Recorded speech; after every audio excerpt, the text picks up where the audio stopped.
Alors, on est avec Doug sur le stand Far Cry.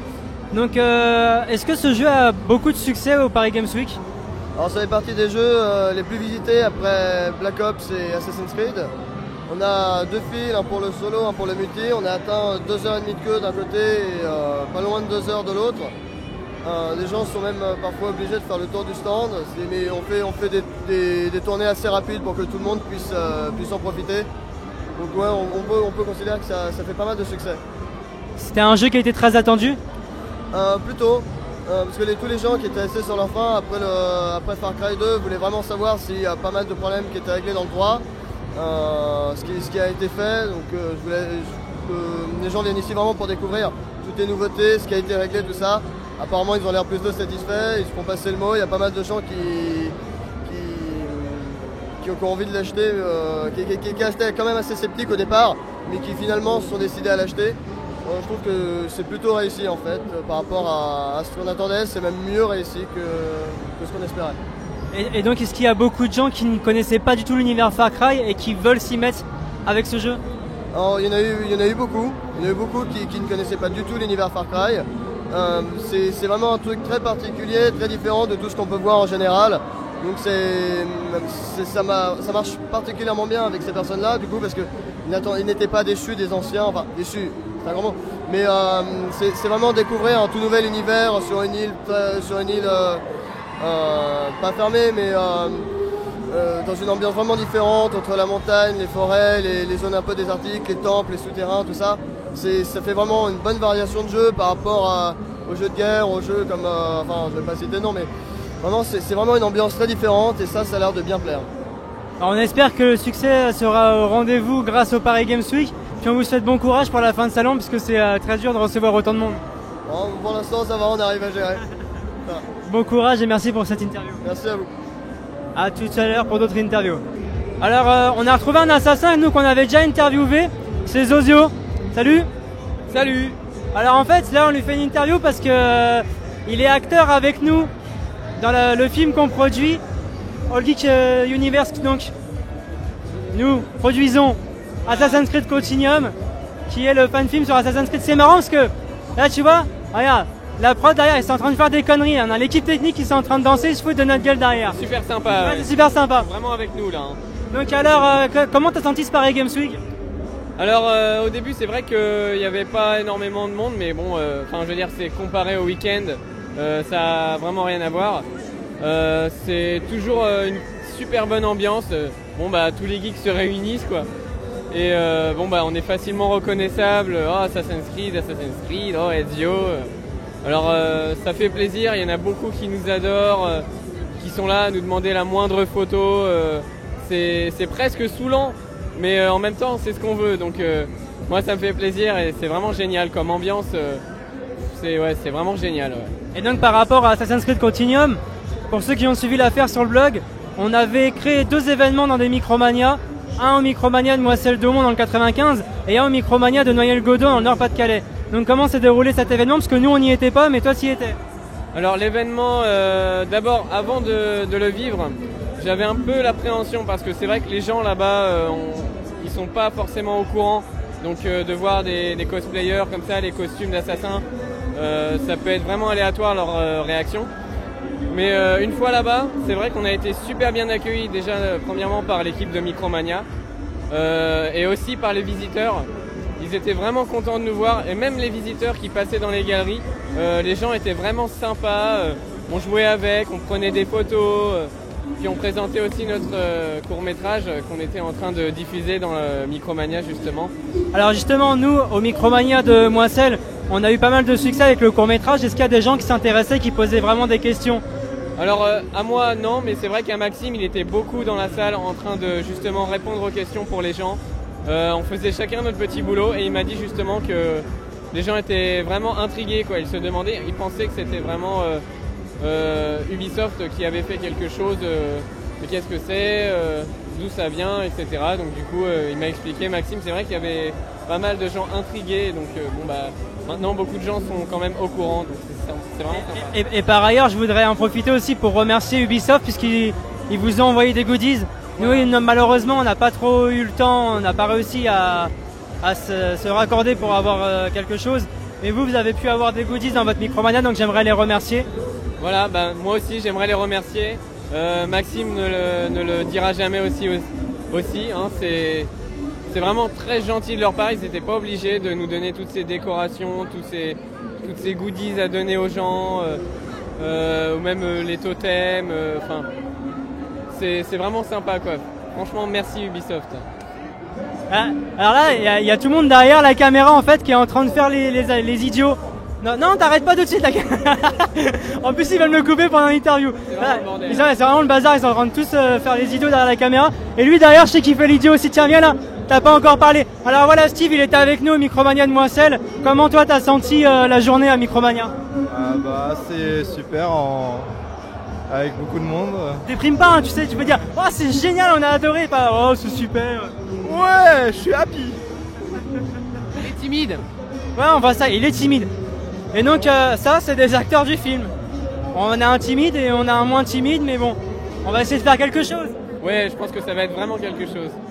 En tout cas, on vous dit à bientôt pour voir d'autres teasers par rapport au film et puis voir nos séries aussi qu'on produit à côté. Et puis à tout à l'heure pour d'autres interviews.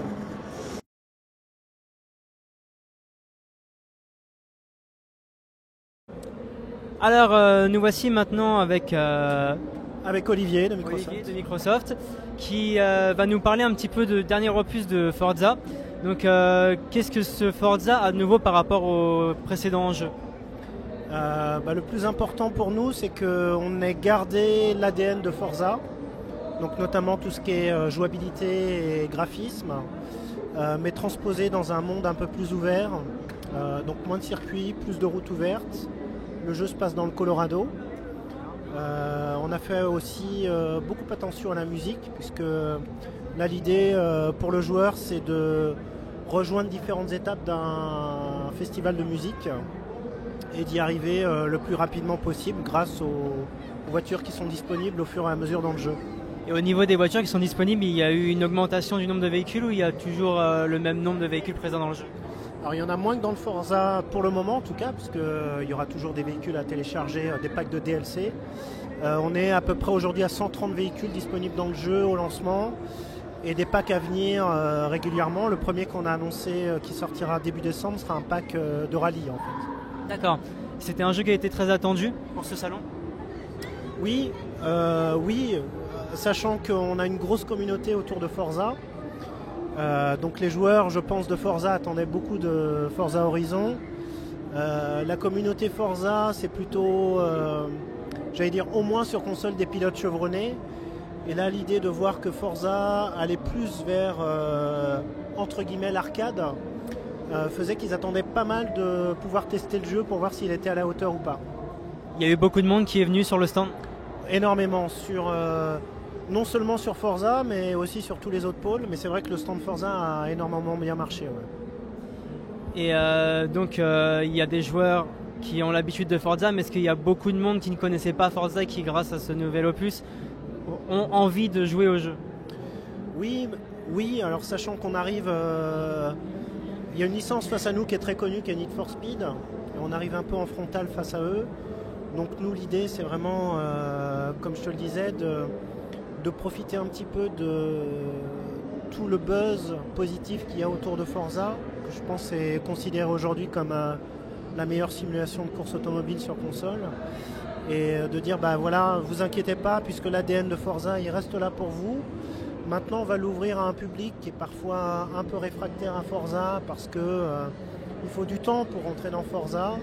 Quand tu es un joueur un peu plus casual, un peu plus occasionnel, t'as pas forcément envie d'avoir 10 heures de jeu pour pouvoir commencer à être bien, avoir le bon véhicule. Là, Horizon, la prise en main est beaucoup plus facile, beaucoup plus immédiate. Donc on va aussi essayer d'attirer d'autres joueurs qui n'étaient pas forcément adeptes de la licence Forza, qu'on espère convaincre avec Forza Horizon.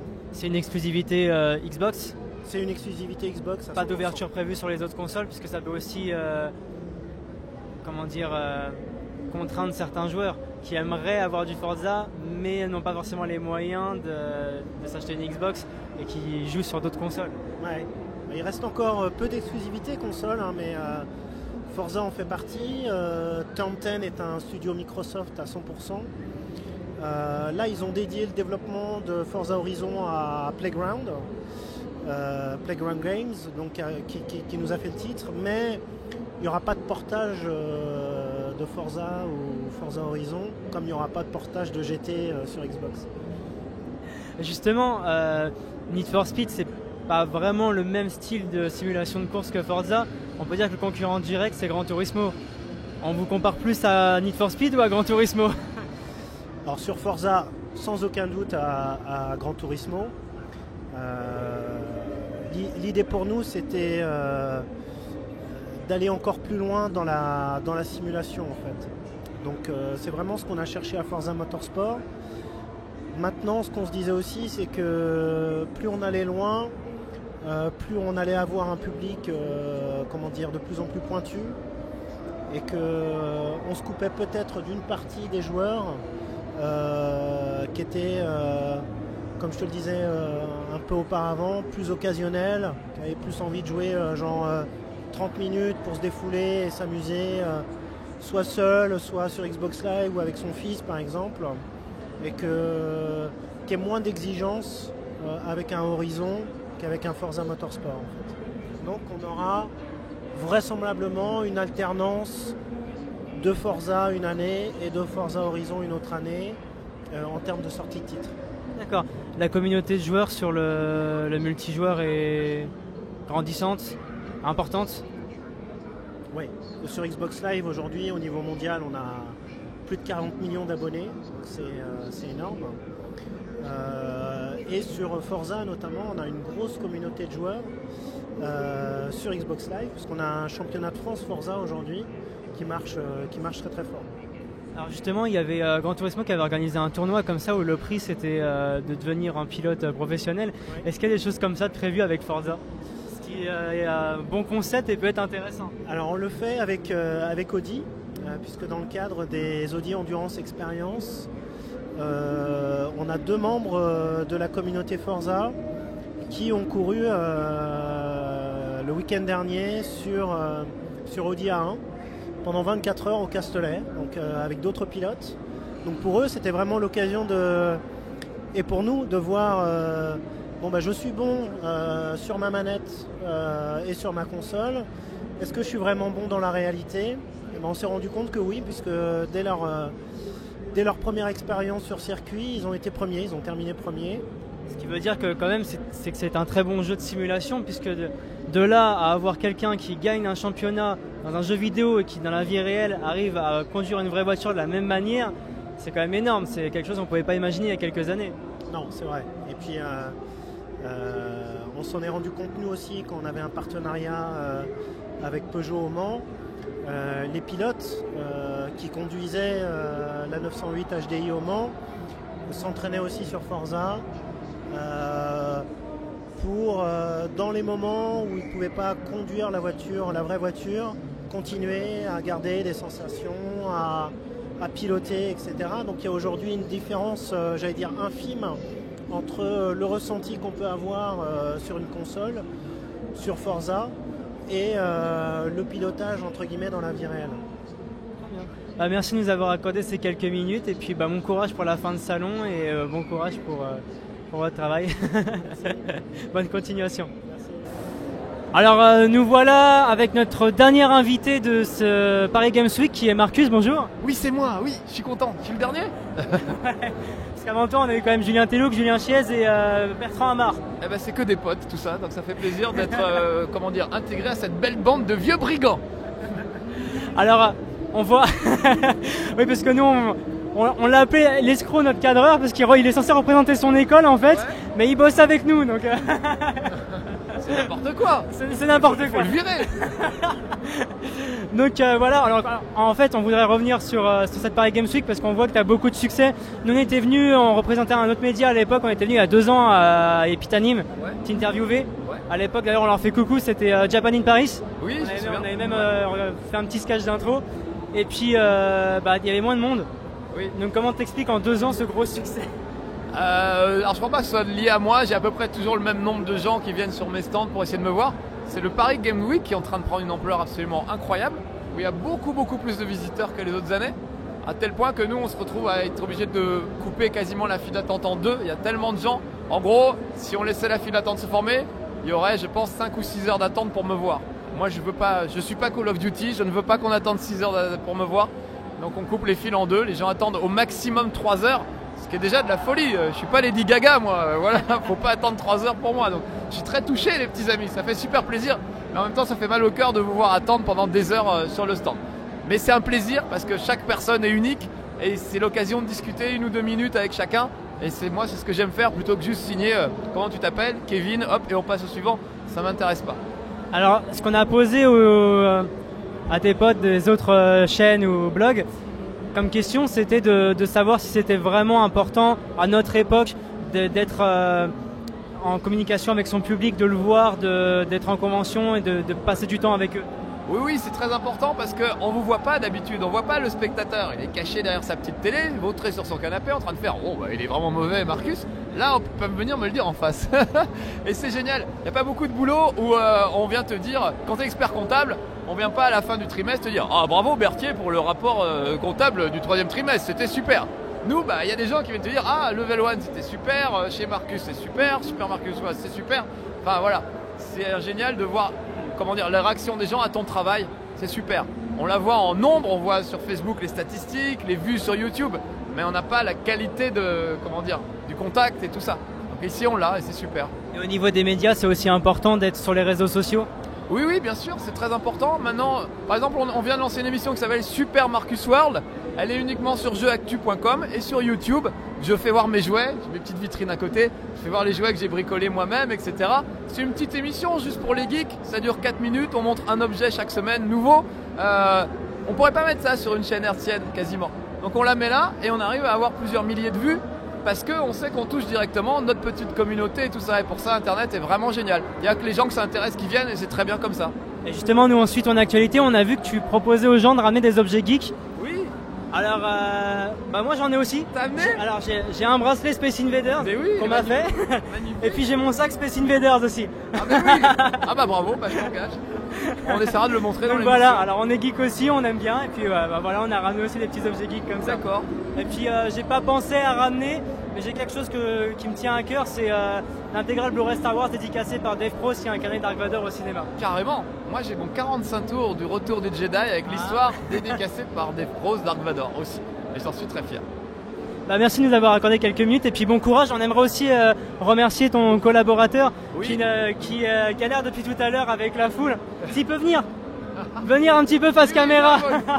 Mesdames, messieurs, monsieur Wolf qui est mon bodyguard. Alors voilà, on aimerait le remercier quand même parce qu'il galère avec la foule depuis ce matin, depuis plusieurs jours, depuis le début du salon. Merci de nous avoir permis d'approcher Marcus et de... de rien, ça fait plaisir. Une petite interview. Merci beaucoup. Le vigile le plus sympa de la Terre, Wolf. Voilà, il arrive à gérer les files d'attente. C'est pas facile, c'est pas facile parce qu'il y a des gens qui viennent de loin et parfois on est obligé de leur dire non, c'est pas la peine. Vous allez attendre 3 heures et dans 3 heures Marcus il s'en va. Donc c'est à Wolf de faire ce boulot et c'est juste un boulot super dur et il arrive à le faire avec tellement de gentillesse que les gens râlent pas trop et ne le frappent pas. Donc ça c'est vachement bien parce qu'un autre vigile se ferait peut-être frapper pour ce truc.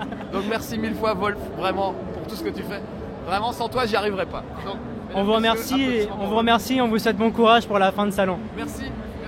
À bientôt pour d'autres conventions. On a un petit message. J'ai une question pour toi. Oui. Est-ce que c'est vous qui avez demandé à Bertrand Amar si ça l'embêtait d'être moins connu que moi? Non, pas du tout. Parce qu'il était affreusement vexé, il m'a envoyé un tweet, il m'a dit il y a une équipe de blogueurs, ils m'ont demandé si ça m'embêtait d'être moins connu que toi. Et je lui ai dit il doit y avoir une erreur, il doit y avoir une faute de frappe, ils doivent me demander si ça t'embêtait d'être moins con que moi et pas connu, voilà. Donc voilà, comme tu m'as dit que vous aviez vu Bertrand Amar, je voulais savoir non, nous on leur a plus demandé à ceux qu'on a interviewés de retracer un peu leur carrière pour faire découvrir aux gens sur notre blog qui connaissent pas forcément ceux qu'on interviewe, de savoir un peu leur carrière. Donc non. Je suis rassuré parce que j'aime pas qu'on embête mon pote Bertrand avec des questions à la con. On n'irait pas l'embêter. Donc nous on se retrouve bientôt pour d'autres conventions sur All Geek Universe. À bientôt et puis on termine sur cette image. Merci à notre équipe et à bientôt.